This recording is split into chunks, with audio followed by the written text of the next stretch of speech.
Bismillahirrahmanirrahim.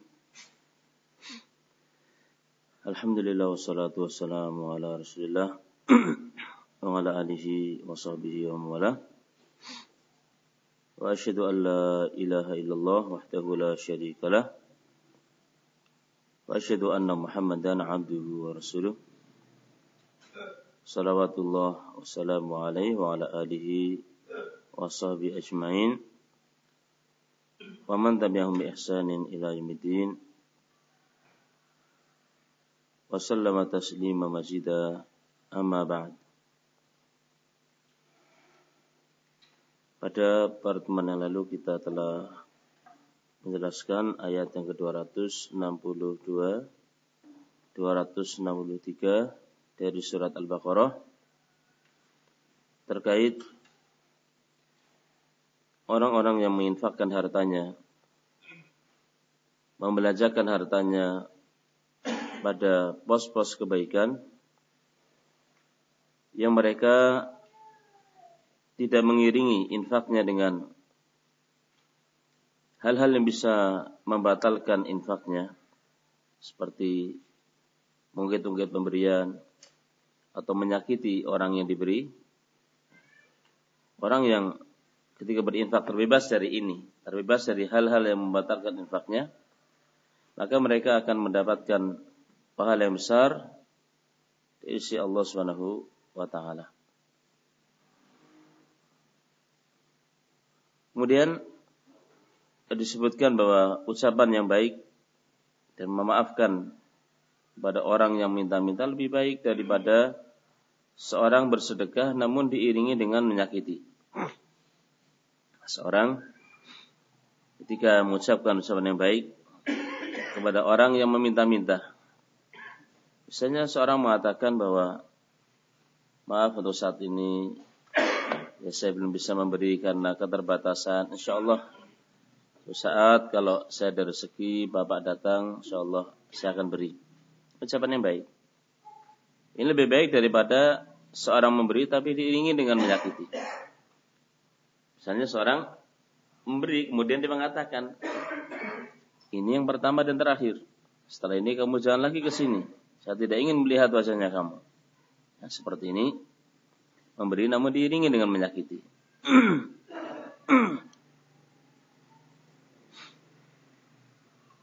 Sebutkan di sini berapa faedah.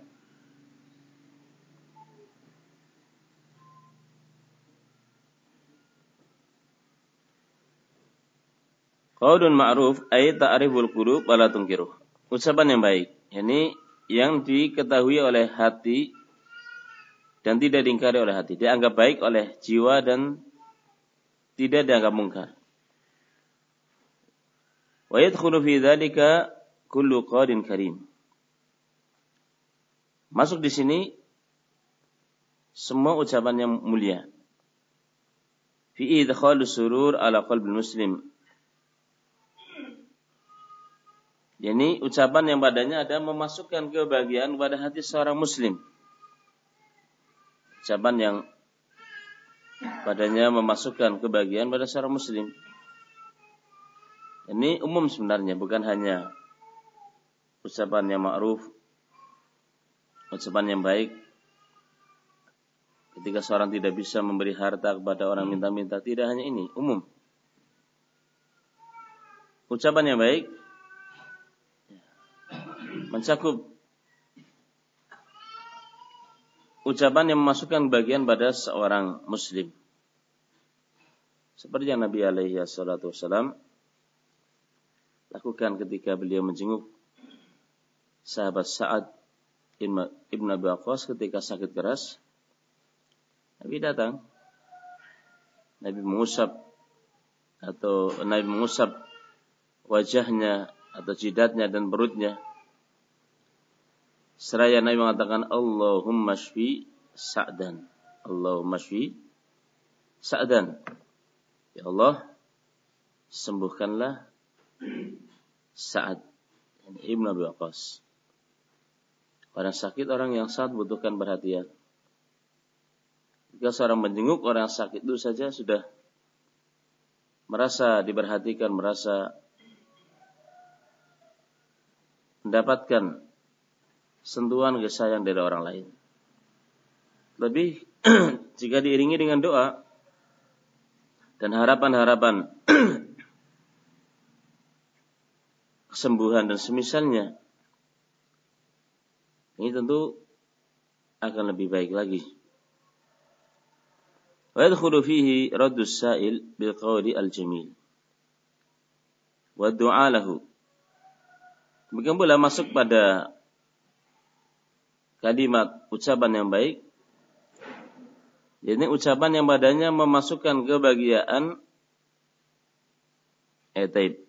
Masuk pula menjawab orang yang meminta-minta dengan ucapan yang baik. Misalnya,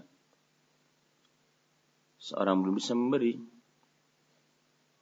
seorang mengatakan, untuk kali ini kami mohon maaf belum bisa memberi ya kepada Bapak, nanti insyaallah kalau ada rezeki ya Bapak kemari, insyaallah kami akan beri.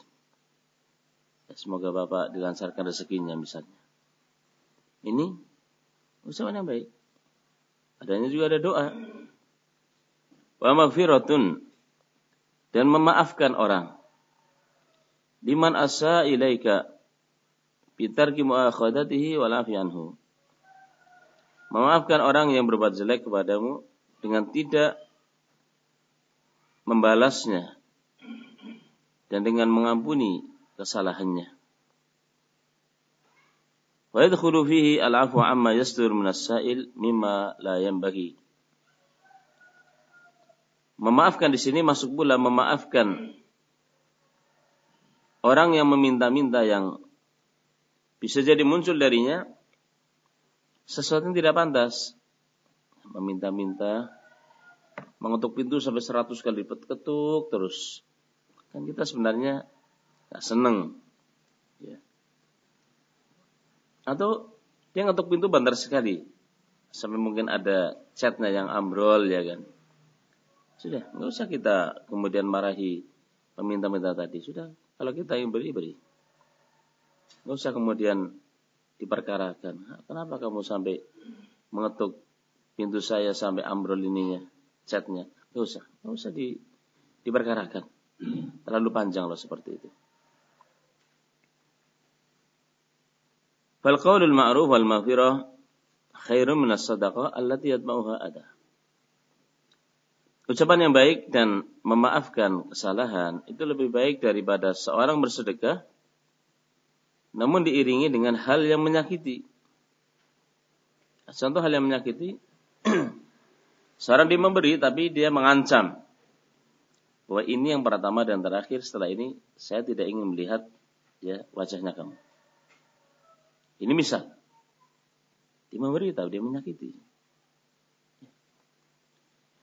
Li'anna al-qawl al-ma'ruf ihsanun qawli wal maghfirah ihsanun aidan bi tarkil mu'akhadah.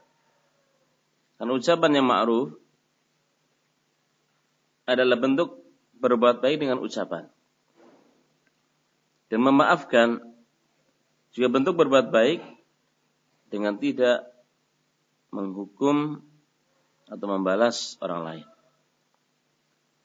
Wa kilahuma ihsanun ma fihi mufsid. Kedua-duanya ucapan yang baik dan memaafkan adalah kebaikan. Tidak ada padanya kejelekan. Huma afdalu minal ihsan bisadaqah allati yatmauha ada bimanin aw ghairihi. Ucapan yang baik dan memaafkan kesalahan. Jadi orang yang meminta-minta datang dengan ya, tidak sopan bahasanya atau gerakan fisiknya, sudah maafkan saja. Tidak perlu kemudian seorang memperpanjang. Ini termasuk afdal minal ihsan. Lebih utama dari seorang berbuat baik dengan sedekah namun diiringi dengan menyakiti. Baik dengan mengungkit-ungkit, pemberian atau yang lainnya. Orang dia akan terasa tersakiti ketika seorang dulu diberi, kemudian sekarang diungkit-ungkit. Dulu kamu yang saya beri ini dan ini. Ya, Bukankah dulu kamu nggak punya apa-apa pun saya beri, ya kemudian kamu jadi punya modal. Terlebih kalau itu diucapkan di hadapan manusia, mungkin orang tadi merasa dipermalukan di hadapan orang lain. Dia merasa tersakiti. Mafhumu al-ayah anna sadaqah allati la yatauha adan afdalu min al-qalil ma'ruf wal maghfirah. Dan yang difahami dari ayat ini bahwa bersedekah yang tidak diiringi dengan menyakiti itu lebih utama daripada seorang mengucapkan yang baik dan memaafkan kesalahan. Jadi datang pada kamu seorang pengemis. Orang ini minta-minta. Mungkin karena dia butuh. Ada dua hal. Kamu punya uang, punya sesuatu untuk membantu, untuk memberi. Yang kedua, kamu tidak memberi. Namun kamu memberi janji. Sudah untuk saat ini saya belum bisa. Lain kali datang, insyaallah saya beri. Kalau mau ditimbang, mana lebih utama antara ucapan yang baik tadi, yang isinya janji, dengan memberi. Lebih utama memberi. Lebih utama memberi yang tidak diiringi dengan menyakiti. Lebih utama memberi yang tidak diikuti dengan menyakiti. Sebutkan di sini. Wa inna makana al-mannu bis-sadaqah mufsidan laha muharraman. Karena kenapa mengungkit-ungkit pemberian merusak sedekah yang diharamkan? Di anal minnata lillahi ta'ala wahda. Karena pemberian itu semata-mata milik Allah SWT. Allah yang memberi. Adapun kita memberi kepada orang lain, ya kita ini ibaratnya hanya keran saja yang menyampaikan kepada orang lain. Aslinya yang memberi adalah Allah SWT. Sehingga kenapa kita mengungkit-ungkit pemberian? Sementara memberi sebenarnya adalah Allah. Kita ibarat hanya keran yang menyalurkan pemberian Allah pada orang lain. Wal ihsan kulluhu lillah, dan kebaikan semuanya milik Allah. Fal abdu la yamunnu bi ni'matillah wa ihsanihi wa fadlihi wa huwa laysa minhu. Seorang hamba tidak boleh dia mengungkit-ungkit nikmat Allah. Dia mengungkit-ungkit sesuatu yang itu sebenarnya nikmat Allah. Mengungkit kepada orang lain sesuatu yang sebenarnya itu adalah nikmat Allah dan kebaikannya, yang itu bukan semata-mata dari dia, tapi itu dari Allah SWT. Wa aidan fa innal man bidun liman yamunu alaihi. Demikian pula orang yang mengungkit-ungkit pemberian berarti dia sedang memperbudak orang yang diberi. Seolah-olah orang yang diberi itu harus tunduk kepada dia. Wadullu wal isti'bad la yanbaghi illa lillah. Sementara sikap merendah dan menghamba itu tidak boleh kecuali hanya untuk Allah SWT. Bagaimana kita menyuruh orang untuk menghamba kepada kita karena kita telah memberi kepadanya. Wallahu ghaniyun bidzatihi an jami'i makhluqatihi.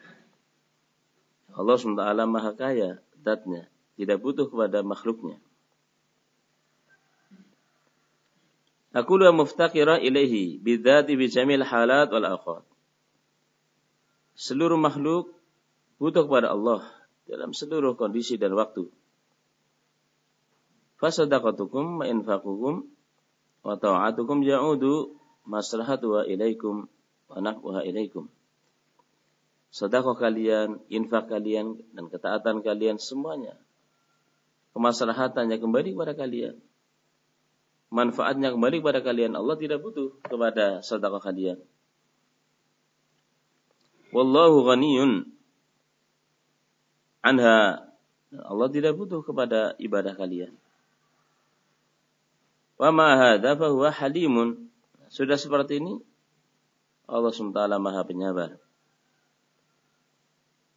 Tidak bersegera menghukum orang yang berbuat maksiat. Namun Allah masih memberikan waktu agar orang tadi kembali kepada Allah SWT. Ala man asah. Allah Maha Halim. Penyabar kepada orang yang bermaksiat kepadanya. La yu'ajiluhu bi'uqubatin ma'a qudratihi alaihi. Allah tidak segera mengadab orang yang bermaksiat padahal Allah mampu sebenarnya. Mampu untuk segera mengadab.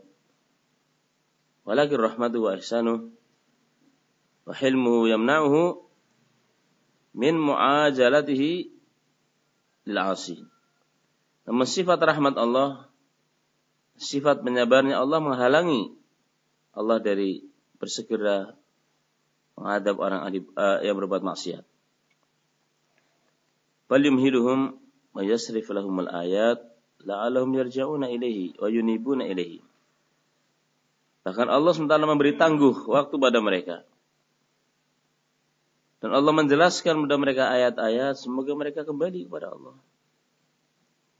Menunjukkan saking sayangnya Allah pada hambanya. Tidak ingin membinasakan mereka. Makanya Allah jelaskan ayat.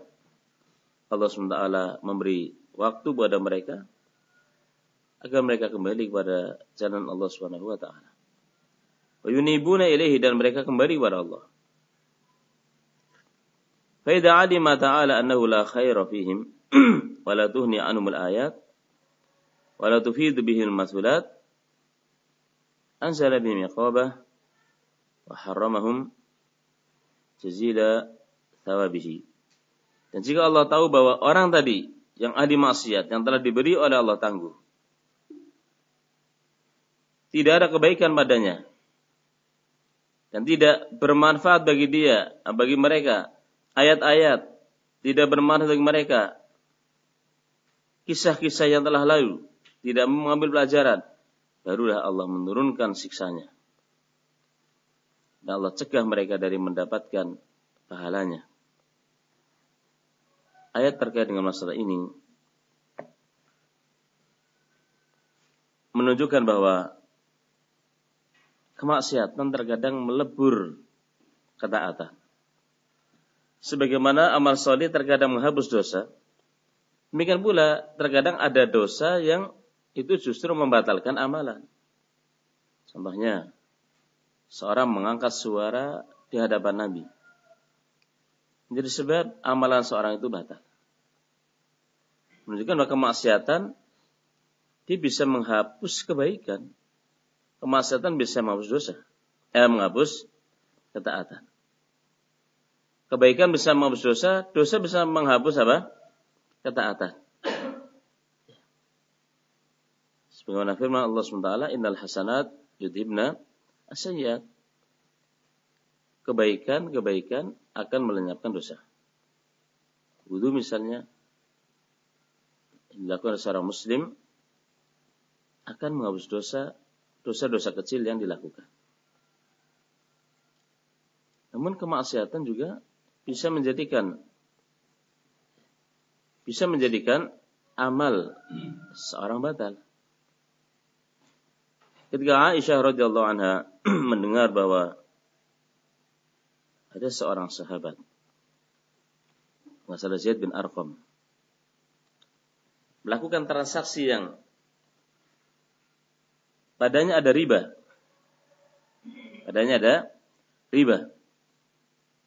Entah karena mungkin Zaid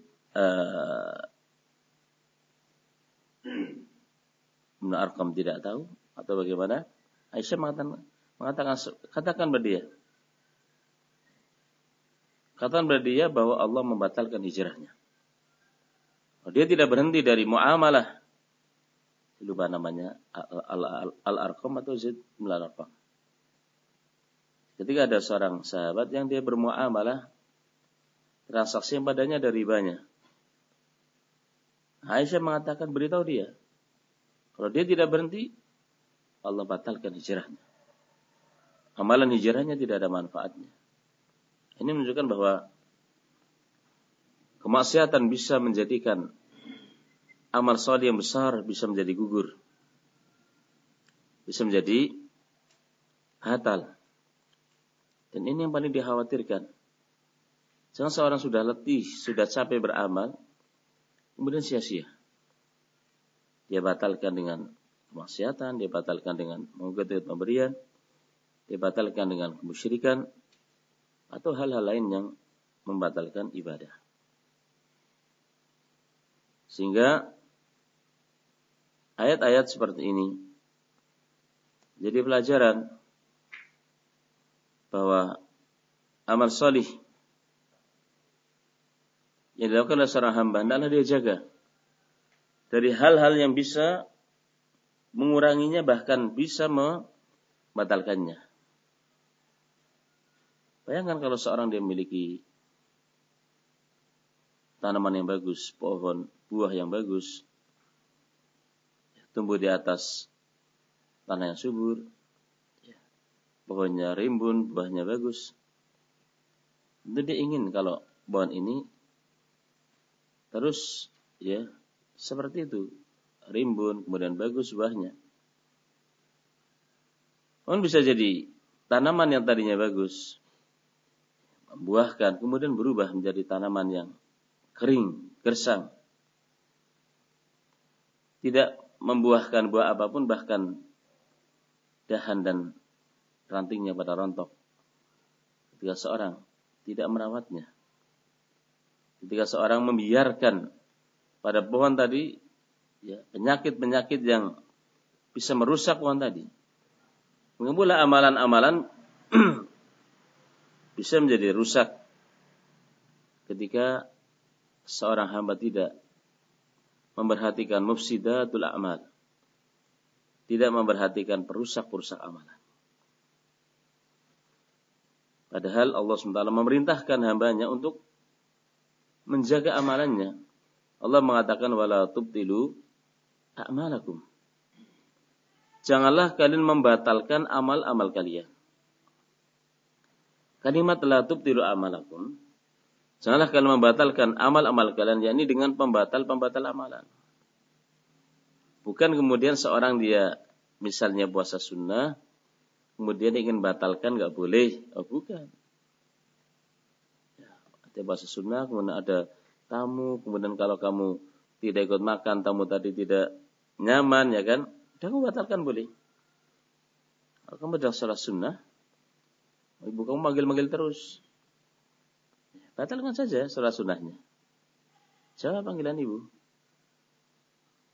Jadi kalimat wala tubtilu a'malakum, janganlah kalian batalkan amal kalian, bukan kayak tadi. Kalau tadi membatalkan puasa sunnahnya, membatalkan salat sunnahnya, kan ada sebab. Ini boleh. Tapi yang dimaksud jangan kalian batalkan dengan pembatal-pembatal amalan. Apakah itu riya, mungkin-mungkin pemberian, apakah jenis kemaksiatan yang dilakukan menjadikan amalannya batal. Muamalah dengan riba misalnya menjadikan amalan batal.